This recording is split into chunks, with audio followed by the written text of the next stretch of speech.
Okay, Assalamu everyone. So today the topic that I'm going to be discussing today is extremely important. It's about unity in the Muslim Ummah. In the Muslim Ummah, we barely see any unity nowadays, right? We see different masajids, different organizations, different governments, all separate and making themselves separate from the rest of the Muslim Ummah.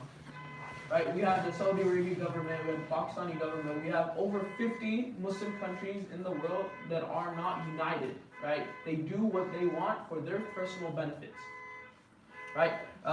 There's so much we can gain by uniting in good, right? Our Prophet ﷺ was a man of duty. He ensured that he spread love and kindness wherever he went, and just through these actions, he attracted millions of people to join the religion of Islam. Our Prophet emphasized unity in our Ummah. We see throughout history that people can accomplish what they can accomplish when they work together. Right? We are the second largest religion in the world. We make up about 2 billion, about 30% of the world's population. Now, can someone tell me one thing that unity teaches us? Anything? How to work alongside your peers. Yeah. Anything else? Go ahead. How to get along with each other. How to show kindness. Alright. So these are all right, and I think Saber hit the most. Had a great point. It teaches us to be selfless, right? It teaches us to be kind. None of you will have faith until he loves for his brother what he loves for himself. Al-Bukhari. This narration includes both Muslims and non-Muslims in relation to maintaining brotherhood. Imam An-Nawawi comments that here our Prophet ﷺ is directing us about dawah and how a believer should invite a non-believer to Islam. Just how he loves Islam for himself, he should love it for the others around him, right? For this reason, it is recommended to make dua for disbelievers to be guided. Sometimes when we see non-Muslims, we never think that they could be Muslim, right? Just imagine someone like Donald Trump, right? Imagine in the future he becomes Muslim. But the one thing that could make someone stray away from the path of Islam is the Muslim Ummah themselves, right? Let's say a non-Muslim comes to me and I am disrespectful to that non-Muslim, right? I am rude, I am ignorant, I am arrogant, all these things, right? So when his mind and his heart opens up and he starts to learn about Islam, he will remember me and he will be straight away from that path of Islam. He will be distant from Islam because of the way I treated him, right? This is the problem that we have. Many times, even in this masjid, I remember one time, a young brother came, right? And he had a chain and he had tattoos, right? And some uncle started lecturing him and telling him, what is this? You shouldn't do this. And all this stuff that most uncles do, and I never saw that brother again. Right? We basically push our own ummah, our Muslim brothers apart from Islam, and that is a problem that we have faced in this day and age. So some of us are part of MSA El Camino, and so can someone remind me what happened when we had some non-Muslims that came to our MSA? Who's there? You remember what happened, right? We had some non-Muslims that came to MSA. Can you tell me what happened? We didn't really involve them as much as we should. Yeah. So there's some. So at El Camino, we have a Muslim Student Association, right? We had a Muslim Student Association, and our whole purpose is to invite people to teach others about Islam, right? To make that Islamophobia, make this the way that media portrays us, to disregard that, right? So some non-Muslims came to the club, right?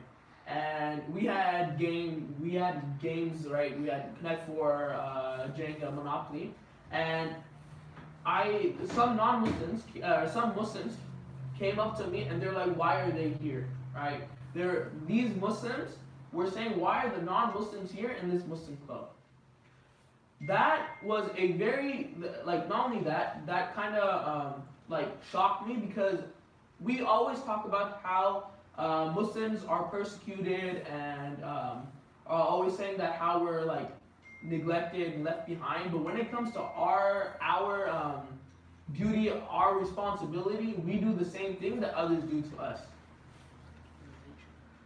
And so our people are not welcoming. Us Muslims, we're not interacting with them. Some even made comments that I'm pretty sure the non-Muslims heard. And this is an extremely big thing. Like how I mentioned before, if someone like Donald Trump could eventually become Muslim, if Allah grants His mercy upon him, then anyone could become Muslim, right? It's all upon Allah. But if we do something that affects them negatively, then that will be upon us. The reason they did not become Muslim is because of us. So just like how you may invite a friend to your home due to wanting their presence and to host them to the best of your abilities, inviting others to Islam with the same mentality is an example of exposing love to someone due to wanting good for them. This is the essence of unity, bringing people together from all walks of life, making them bond through love and respect. So our Prophet ﷺ said, verily the believers are like structure, each part strengthening the other, and the Prophet clasps his fingers together. Al-Bukhari. This hadith highlights the importance of supporting one another during times of need willingly and sincerely. It also involves expressing a sense of joy and pleasure when helping one another, seeing it as an honor to be able to fulfill someone else's need. This bond between people, even if you were to help someone less fortunate, is extremely important, right?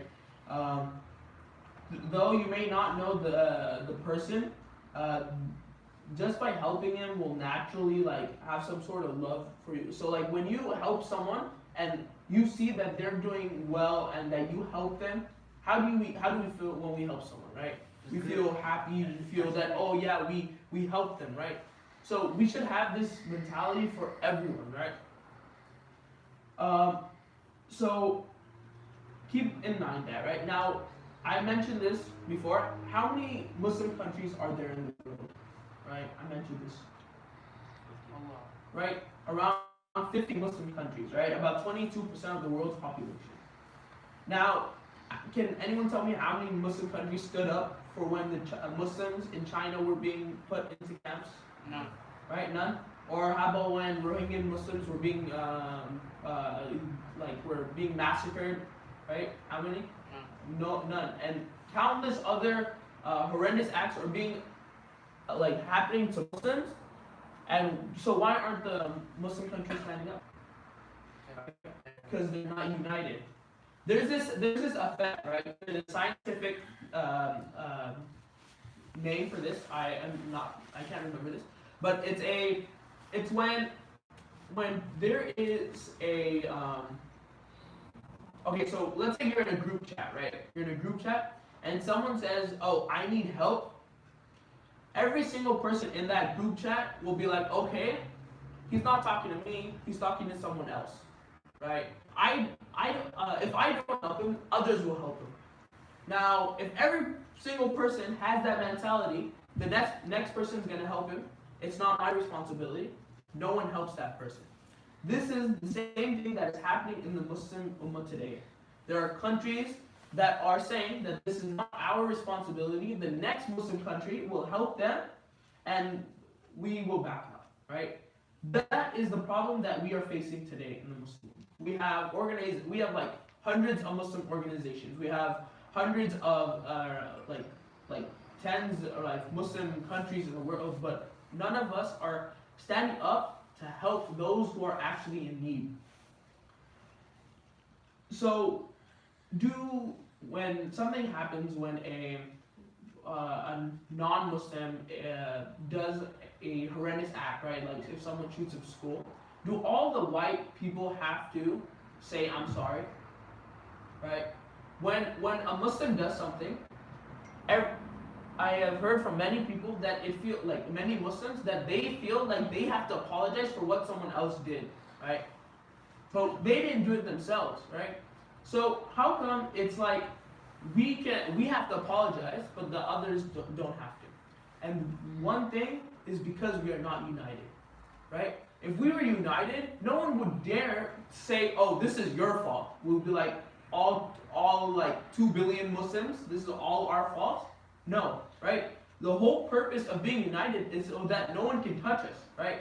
We can spread our message of Islam peacefully, and no one can harm us, and like tell us that our way is wrong, because how many of us have heard divide and conquer? Right? This term is constantly used in the schools, college, everywhere. Divide and conquers. This is what is happening in the Muslim Ummah. So I want everyone to take something from this. No matter what race, what ethnicity, what country, wherever you are from, that we are Muslims first, right? We are not Arabs first, we are not Pakistani first, we are not Desi first, we are Muslim first. Okay? So this. Man. The questions? Any questions? Amazing. Anybody has a questions about that?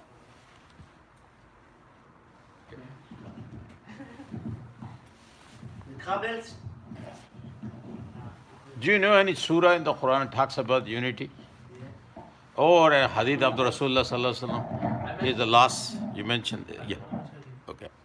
So that's basically.